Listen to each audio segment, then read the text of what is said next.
Hello and welcome to another year, fourth consecutive year actually, of 15 days of breakaway roping. I am your host, Jordan Jo Hollabaugh, and I am so excited to bring you our fourth consecutive 15 days of breakaway. I keep saying it, I just pinch myself. I love this time of year. It's a little better than Christmas for me because we get to talk about breakaway roping all day long for 15 straight days. Kind of a big deal. And, I'm just so excited. Over the past 3 years of doing this, we've had over 75,000 people listen to this specific series. So I just want to say a huge shout out to all of our listeners out there. Thank you for your support. Thank you for sharing. And thank you for helping In the Loop podcast grow. This year is going to be great. I think probably the greatest year ever. Absolutely. We have some really cool things coming down the pike. And I just want to say a huge shout out to our partners this year because I absolutely could not do this without them. This series of 15 Days of Breakaway 2024 is brought to you by Wrangler. Wrangler butts drive you nuts. And we also have other partners such as Patterson Garage and Trailer Repair in Springtown, Texas, Rattler Ropes, Pro Fantasy Rodeo. Go get that breakaway team, y'all. WRWC, the Women's Rodeo World Championships. We've got some really cool questions coming, Fancy's Burning Questions. And Rodeo Now. Upload all of your rodeo videos and have them in one place. I'm excited to be a part of this year's 15 Days of Breakaway. It's really special to me. So thank you guys again for listening. If you have any questions for me, or if you would like to give us any input, I would love to know what you think about these breakaway roping series episodes. And if you have any breakaway roping questions, period, email me at jordan@inthelooppodcast.co. And I will get back to you and answer all of your questions. Make sure you share these episodes with all of your friends. We appreciate your guys' support and helping In the Loop podcast grow. So with no further avail, let's get to it. 15 Days of Breakaway 2024. Here we come. Okay, guys, so we are back with the 15 Days of Breakaway. We are here with number 13, the one and only TiAda Gray, coming in as a rookie this year, first ever NFBR. I hate the word rookie because you're clearly not a rookie. You have been around for quite some time. You are younger than me, but not by much. So, TiAda, welcome to the show today. Thanks for having me. So you were coming in with $82,790 with 78 rodeos. You are the Cinderella story, kick butt, take names from Puyallup to Sioux Falls. How much money did you win in that short amount of time? I think I won, probably between the two rodeos, I think it was like 33,000, somewhere in there. That's awesome.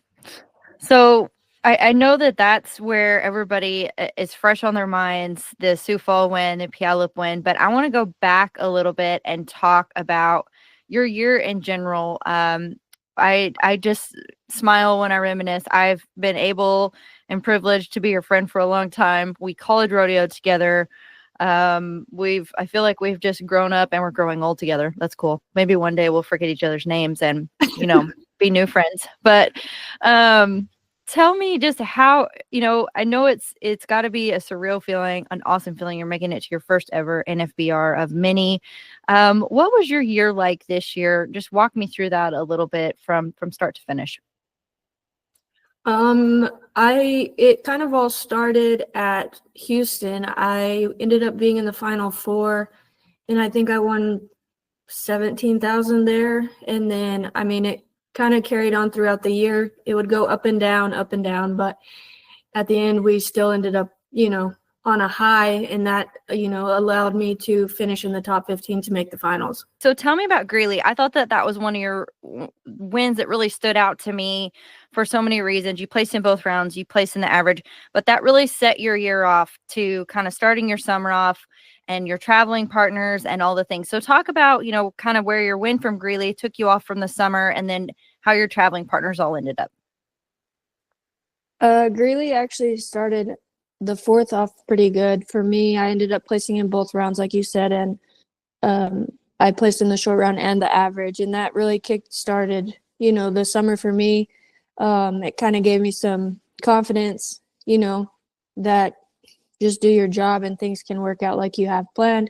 I actually ended up hauling with JJ Hampton during Reno, and we went to Reno, Prineville, Onion. And then we went back to Pecos, and I ended up actually getting into Calgary, and she didn't. So we actually split over the 4th, and Ashley Goforth got in with me, and we went over the 4th. And then after the 4th, Aspen Miller got in with me, and we ended up finishing the year. And Aspen ended up being in the top 25. So to be able to have a hauling partner with you that, you know, had a long shot chance also, you know, we kept each other motivated. And we really enjoyed it. We had a lot of fun. It's always good to have someone, you know, with to kind of feed off of each other. Yeah, 100%. And, you know, I want to talk a little bit more about feeding off each other and holding accountable. You and Aspen are probably the two most different kind of people that I've ever met, and then two that get along great. And you guys had a lot of fun when you were rodeoing. Tell me a little bit about some of the experiences y'all had going down the road. Oh gosh, I don't know. Aspen, she's a joy to go with. I mean, in a way, I feel like the old person because I mean, she's 21, I think. But I mean, we had a lot of fun. I don't know. She's fun. Talk about, you know, I know, and we hear it over and over again, and until you've really lived it, I don't think you understand when we say there's a lot of highs and there's a lot of lows all year long. It's guaranteed. So talk about how you and her kept each other up and held each other accountable. You know, I love to see rigs where it's like somebody, you know, you come out there and make a good run, and then your traveling partner comes out there and makes a good run. And typically you see those people in the same, you know, results and standings, like you said, pretty close together. So talk about that special bond and how you guys made that work for you both with your different styles of roping and all the things. You held each other accountable, you had each other's backs, and then you still built off of each other's wins. Oh yeah, no, for sure. I mean, you know, you always joke with your hauling partner, like, let's go 1 and 2, or, you know, however, whatever. But to actually do it, it makes it that much more fun. And there was a couple of places, like Owensburg, for instance, we both made it back to the perfs. And then I ended up missing my second one, and Aspen made the short round. And I was actually supposed to go to another rodeo.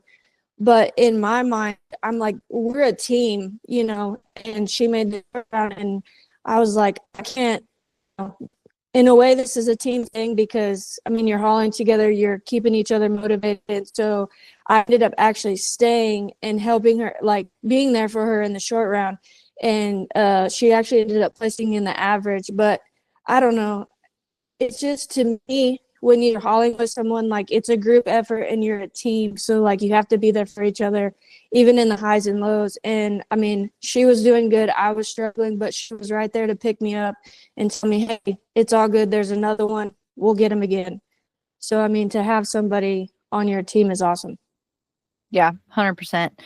And, you know, I want to talk a little bit about the end of the year. It was this huge storyline and all the things. You go into Puyallup, you win 15,000 there, or, you know, a little less, give or take. 15,000 is a good number. We'll stick with it. And then you come into Sioux Falls and you walk away with 22,000. And so I was right there on the bubble too. I think there was like 4 or 5 of us. It was the most nerve-wracking time of my life ever, even though you're my friend. Thank you. And so there was a figured that there was 4 girls that could do good at Sioux Falls that all made Sioux Falls. I did not.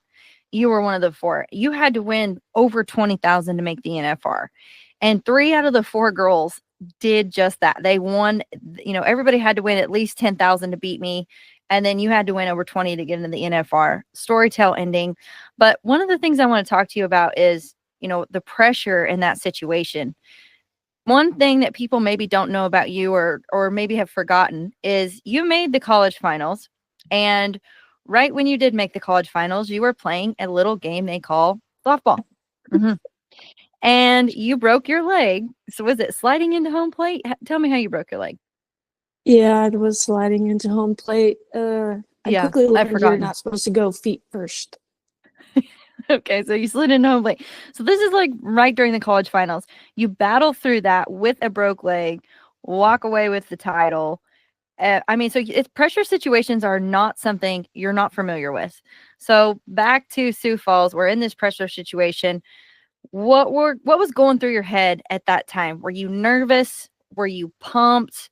What was your game plan? What was on your mind coming into Sioux Falls, knowing that that's the last big one of the year? I mean, honestly, it was do or die. Like, I didn't have quite the pressure I think most people thought, because I only had one option, and that was to win, and I had to do my job every time. And I just took it round by round and told myself, as long as you do your job, and make the best run you can, just it'll keep giving yourself a chance. And so I tried to just complete the course and try to win money at the same time, because like you said, I did have a lot of money have to be won to have that chance at making the top 15. So to actually, I think it was after the first two going into the 8-man, and I'm like, I don't think so. The math in my head's not mathing like your math. Like, I think I need, to get to the final four, but I just kept telling myself, don't worry about the numbers, just do your job. And at the end of the day, the story will tell what, it's supposed to tell. Well, and one of the things I was most proud of you for, and I could see it on your face, you were dialed in, you were zoned in, and you were going to make it happen. I mean, the best the CAF was, excuse me, was going to let you do your job. I smiled at Rich, your boyfriend. You guys have been together for a very long time. He was, I think, I always hate that person in that situation, or not hate that person, but hate it for them, because I know they have too much more pressure than we do in that situation, and you're helpless there. But he was pumped right there for you, screaming you got out. It's giving me goosebumps talking about it. But what an awesome win, and a well-deserved qualification to the NFBR. What do you think that is one of your key strengths to your roping that allows you to show up in those kind of situations, whether it's Houston, Greeley, Puyallup, Sioux Falls? We're naming the big wins, but it's a consistent thing all year long, right? So what is one of the key strengths to your roping that you think allows you to show up and do that over and over again? Honestly, I think it's the horsepower. That horse, Coon, I've had him for 2 years, and he's been a game changer for me. He gives me so much confidence. It's kind of crazy, because I can't ride him in any setup, and he's gonna score, and he's gonna give me my shot every time. He's one that doesn't want to get tight, so he lets me do my job, and out of the way, he gets me to those positions to win. So let's talk about horsepower too. You won second horse of the year this year on Coon. Congratulations for that. You also have a really good horse you call Caddy. So you've got Caddy, you've got Coon. I know you were back and forth a little bit. Your main mount was Coon. Why did you choose him, and how did you choose Caddy in different situations, and talk a little bit about their differences as well? Oh yeah, no, I had Caddy for 8 years, and he ended up kind of being my short scorer. He had to be really fast. Not that Coon can't, but Caddy would make the rope break faster, and so I would try to ride him on the shorter setups, and Coon would be he's special on the longer setups. And I actually ended up selling Caddy to a little girl this fall. I guess we were still rodeoing when I got rid of him, but it was time for him to go, somebody else. I mean, heck, I've had him for the last 8 years. And so it was time for him to go, and I have a couple young horses coming up, so it'll be exciting. So talk about your young horses. One thing I've known about you your whole life is you get them, you ride them, you train them, you rope on them. What does that look like at home, off the rodeo road?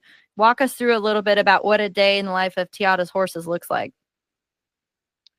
I would like to take the credit, but I give it to Rich, because he's more the trainer. He says I'm just the jockey. So no, we get up and we ride 3 or 4 horses a day. I mean, to some people that's not very many, but for us, we like to take our time with them. But I don't know. I'm just, Rich does the training, and I'm just the jockey, the one that tests the buttons to let him see which buttons he needs to work on. But no, it's fun.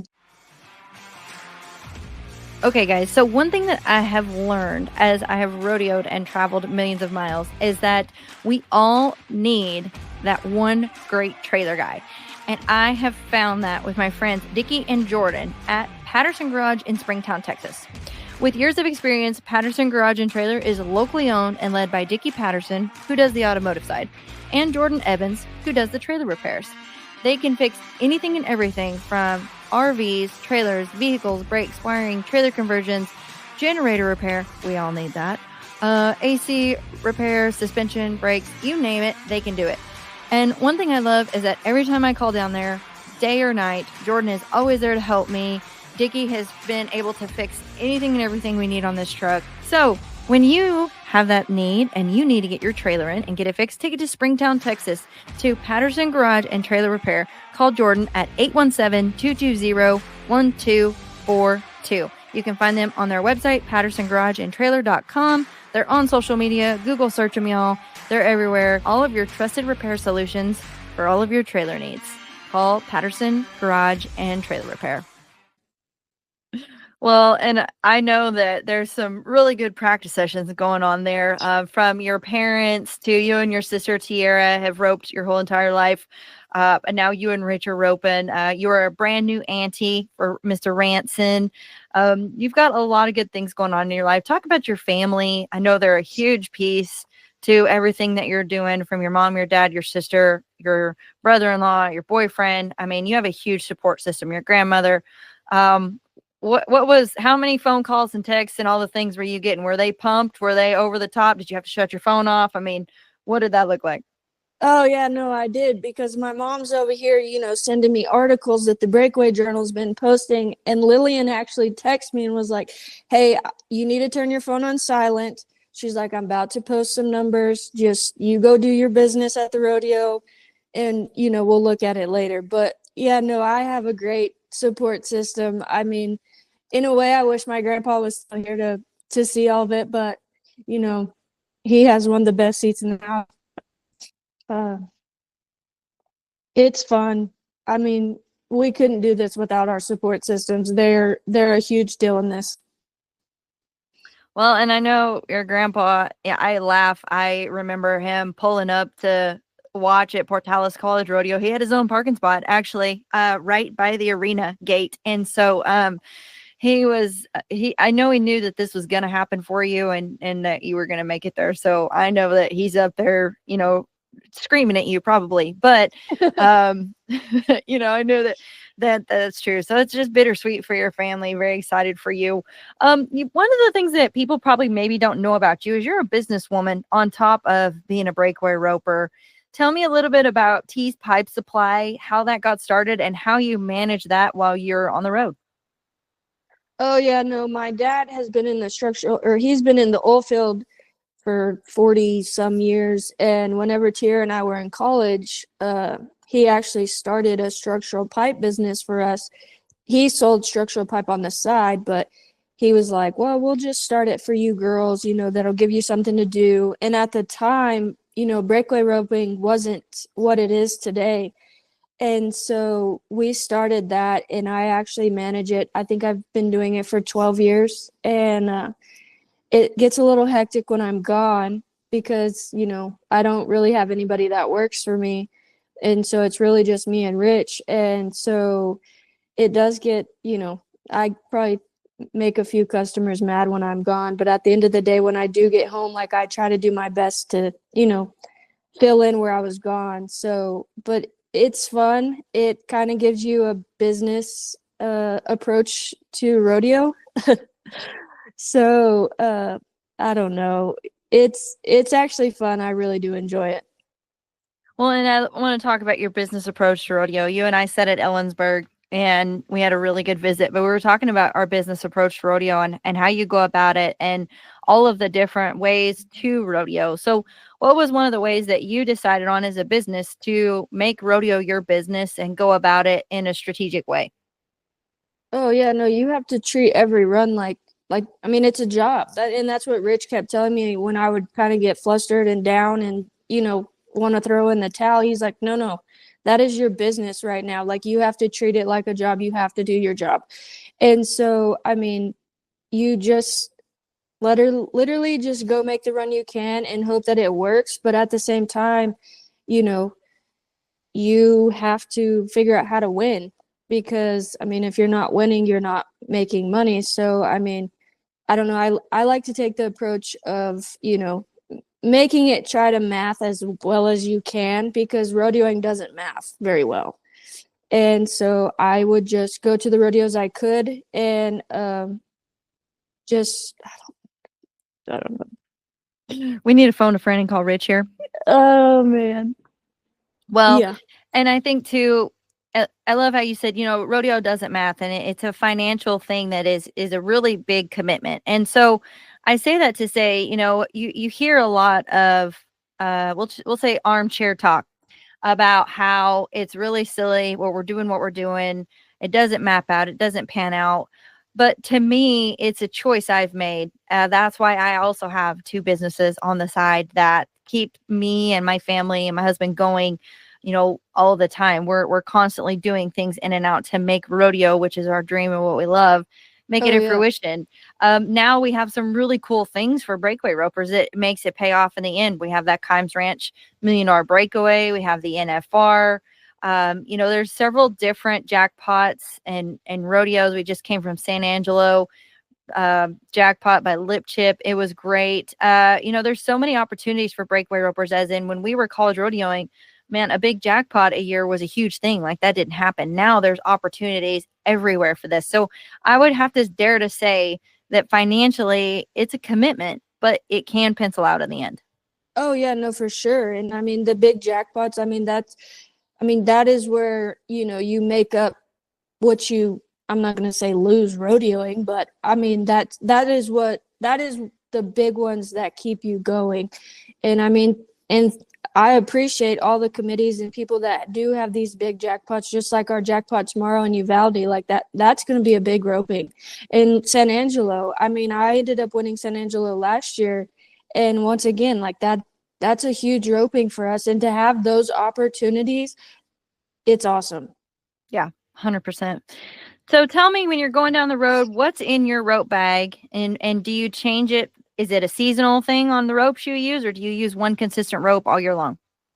I use a Viper by Rattler. It's my 24/7 go-to. I love it. That is what you will find in my rope bag. There's plenty in there, plenty of choices. How many ropes do you typically have in your rope bag, and do you carry more than one rope bag? I don't carry more than one. I only have one, but it has probably 4 ropes in it, a couple different lengths. You know, gotta have the options. So you're way better than me. I have like 3 rope bags. I got a box of ropes in there too, just in case. Some might call me a hoarder. I mean, I would probably be the same. I've been wanting to get another, you know, Rattler Breakaway rope bag, but at the end of the day, I'm like, I'm gonna have so many ropes, I'm not gonna know what to do with them. So the black Rattler rope bag, you can get, I've counted, you can get squished 10 ropes in there at one time. Oh It's my pretty neat. God. Yeah, no big deal. Kind of cool. 5 max for me. I can't squish them. They're too. They're my pride and joys. What was your favorite memory inside and outside of the arena this year? Oh gosh, inside the arena. Man, I think I'd have to say Greeley. That was a fun one. I don't know what it was. I think it was just, you know, I think it was the consistency there that I was really proud of myself for, and to do that at Greeley at one of the biggest summer rodeos was exciting. And then outside, I don't know. I mean, if you probably ask Aspen, I'm probably most a boring person outside the arena. I mean, I don't know. I just like to hang out, rope, onto the next one. I don't know. TiAda is one of the most laid back people you will ever meet in your life. And that is what I love about her. I was a little high strung. She was super laid back. That's why we got along real good. Oh, goodness. Got to keep it balanced. Got to keep it balanced. Okay, so let's talk a little bit about pro fantasy. We talked a little earlier about your family, your mom, Pat. She is probably maybe next to Ross. They might fight over you, but your biggest fan. She is a pro fantasy gamer. Like she games, she plays, and all the things. So, as we talk pro fantasy breakaway, if you were going to say Pat, what do you think Pat's strategy would be? You know, you can pick 5 girls. It pays $10,000 to the winner. Shane Fry, the Bulldogger, he actually won it last year. Yeah, Bulldoggers like breakaway ropers too. So, yeah, he won it last year. Pretty cool. So, if you were going to speak for Pat, what do you think her team structure and strategy would be going into this year's NFBR? Pat's strategy, I don't really know. She kind of sticks to, I think this person, they have a nice horse, or, she'll pick you because, we're family friends. And honestly, you never know with Pat. I love Pat. Pat is a spitfire. I'm just excited to see what color Pat's hair is going to be at the NFR. I mean, she'll probably make it a surprise. Or outfits? Both. She is. If you were looking at fashion, you just look up Pat. I mean, when I was in high school, my grandma, my mom's mom, she was a very bright colored outfit lady. I remember being on the bench in a volleyball game, and one of the girls beside me said, "Hey, your grandma's here." And I'm like, "Where?" And they're like, "Right there in all the pink." I'm like, "Oh, yep, there she is. That is definitely her." So my mom doesn't fall too far from the tree, so she might show up in something real bright also. So you got that. You just keep that only to your nails. You just make your nails bright. And, yes, and there you you go. tone it down that way. But I do see that trend starting to rise up in you the older you get. Yeah, I think I'll just keep it to the nails. Okay, pro fantasy is awesome. We're excited. I can't wait to see Pat's team. We did a new fan question this year, and kind of ties into what we've already talked about. But the fan question for you was, riding a horse that's relatively green and new to rodeos, what did you do throughout the year to keep him working? Just try to keep his confidence. He is green. I think I cracked him out last year at Reno. That was his first big rodeo. So, I mean, to think back, that's only been almost a year and a half, which is not a long time in, our sport. But I would just try to, keep him exercised, keep him somewhat tired. That way listening is key in our game. And, I mean, luckily he's pretty easy to get along with. I mean, and if there's jackpots, along the road, you got to go to them just to keep everything in tune. Yeah. Talk a little bit about on the road and on the jackpots. I know everybody's horse is different, and it's really cool to hear, what you do to keep your horse, focused and everything. And so jackpotting is something some people like to do and some people don't. So I know that we went to a jackpot, or you went to a jackpot when we were at Lewiston, Idaho, and you're like, I have one sole intention here. So talk a little bit about that and how you decided to go there and why you wanted to go. No, we had a jackpot right across the street from Lewiston, and I'd been struggling. I don't think I had caught one in the last 4 or 5 that I had ran. And like, hey, are you going to the jackpot? And I'm like, what jackpot? No, it's right across the street. I'm like, oh yeah, I'm going. Like, I'm about to go take one for the team. I'm going to score first, rope the calf. Whether I have to run him to the back end or what, I am going over there with the mentality of, okay, I'm going to take this time to try to practice and get my confidence back, because I'm not going to lie, my confidence was in the dumpster. And so I did. I went over there. I didn't win anything, but I did walk away with some confidence, and that was what I went for. And that was, I will never forget. So right following that rodeo, which I guess it panned out for you, was Puyallup. And so you walked up at Puyallup and I said, did you get what you wanted to get done at the jackpot? And you're like, I dang sure did. I scored and I caught the calf. And I'm like, there you go. And it set yourself up. It set you up for your big win at Puyallup. It set you up to go in and carry that momentum into Sioux Falls. And so I think that it was really neat just to share that with the fact of, not all the time are we going to a jackpot to win. It's especially out there. We don't have a whole lot of chance to practice. And tune on our horses, mainly not even our horses, tune on ourselves. And Right. so I love that story just because, like you said, you were like, hey, okay, I've got to get this back right and I've got to get it back ready. And you set yourself up for success for that next week. Oh yeah, no. So, and for sure, sometimes when you're out there, I mean, even at the rodeos, if you don't draw one that you think you can win something on, hey, go make the best run you can so that you have confidence to carry over to the next one. Yeah, 100%. Great advice. Okay, so we're also doing a segment with the Women's Rodeo World Championships. They are calling it Fancy's Burning Questions. This is how it works. There's 10 questions. Every question you answer, you get 10 VRQ bucks. So you can end up with a total of 100. There hasn't been anybody yet that hasn't answered all these questions. They're kind of fun. So, are you ready? Sure. Okay. What is your favorite type of music? Country. Who was your first celebrity crush? Channing Tatum. Oh my goodness. Okay, who do you text the most? Probably Rich. Who is your favorite traveling partner? Oh, you can't do that to me.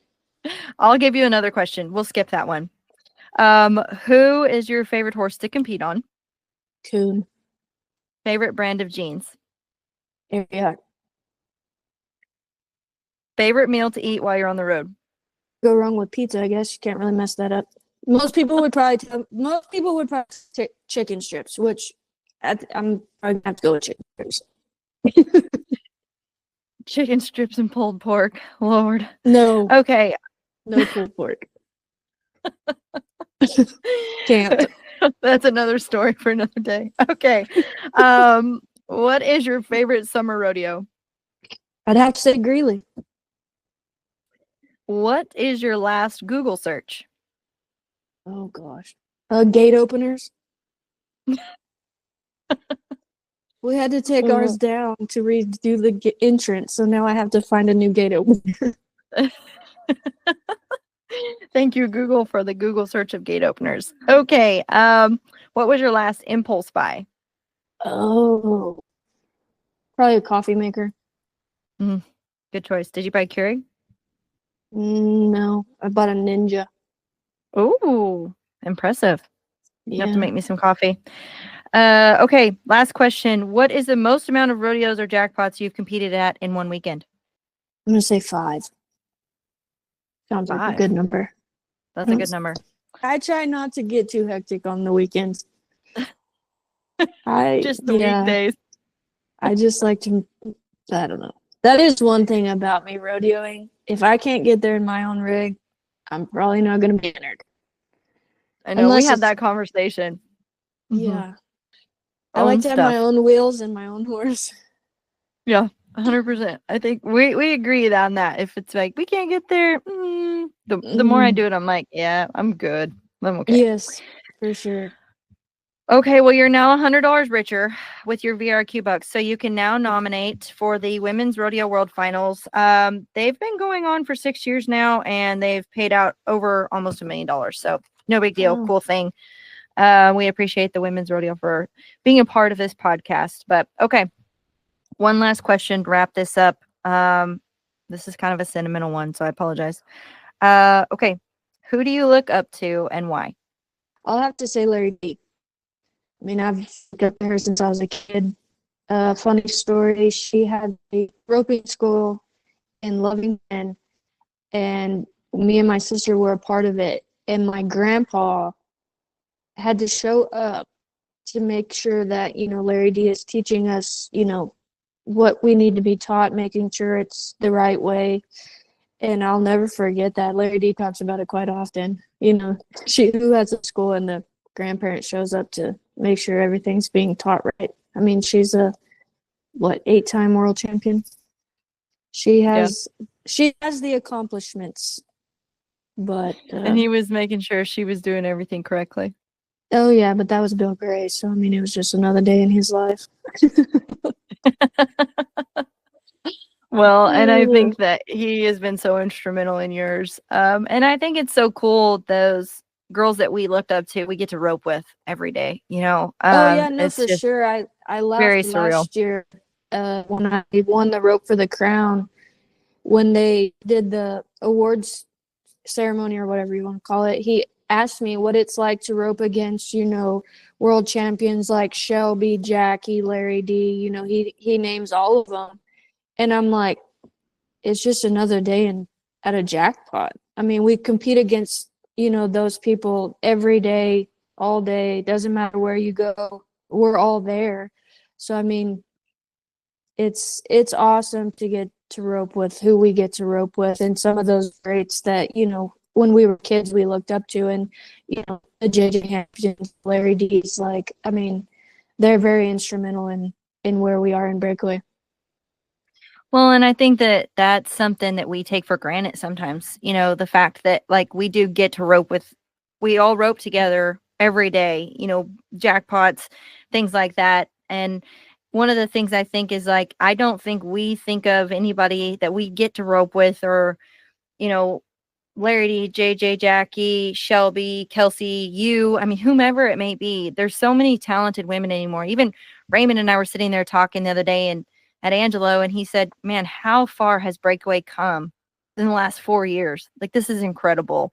And so I think that it's really a surreal thing for me. I'm like, don't take it for granted that we get to do this every day and around the people that we do. And don't ever, forget that somebody's always watching. There's a little, mini you or somebody over there that's always watching, wanting to be there one day. And we'll be old one day and they'll be in the heat of it, and then they'll be little. So I think it's pretty cool, just the season that we're in as ropers. Oh yeah, no, for sure. Me and Quincy Sullivan were actually talking the other day at Angelo, and I said, I asked her if she was done with college, because I feel like she should still be in college rodeoing. And she said, yeah. She was like, I actually finished early. She's like, it's just so hard to college rodeo. There's so much more to go to, this, that, and the other. And I'm like, she's like, how long did it take you? And I'm like, man, I went to college all 4 years. Like, I rodeoed all 4 years. I said, but at the time, we didn't have anything else. It was college rodeos, amateur rodeos, and a jackpot here and there. I said, nowadays, I mean, it's crazy. The college rodeos have over 250 entries in the breakaway roping in the Southwest region. And then you have all these other jackpots. I mean, it's crazy. And she's like, that's crazy that it was. I'm like, yeah, no. I finished college with the question of what do I do now? Because we didn't have the opportunity to rope like we do these days. And I am so thankful that we do, because I love roping, and that's kind of all I know in a way. So, I mean, it's awesome to see where Breakaway has gone. Yeah. Well, and I think too, we did quit college thinking, what are we going to do now? I think that's why so many of us got our masters or stayed in college all 4 years and did all the things like, setting ourselves up for success after the fact, and then hoping we get to rope in the meantime. And so it has drastically changed. And I think that's something just not to lose sight of, is we have big dreams, big goals, big aspirations for the end of the tunnel, but it has changed so drastically fast, and everybody that's helped it to get where it is, and even that's going to help it to get where it's going. Really, I'm just excited about the future of it, and just the present of it. Getting to rope right now is pretty dang awesome. Oh, no, it is. And it is exciting to get to see where it goes. How far is it going to go? So, being this is your first NFBR, you're going to get to back in the box. What expectations do you have going there? What's it feel like? What are you thinking and game planning for? Oh, the game plan's the game plan. Back in there, and do your job. Whether it doesn't matter what they run in there. I mean, we have 10 chances, and an average title would be cool, but I mean, you have to do your job first and let that pan out later. Yeah, 100%. Well, congratulations on your first of many NFBR qualifications. TiAda Gray coming in at number 13. Thanks for coming on the show. Oh, thanks for having me.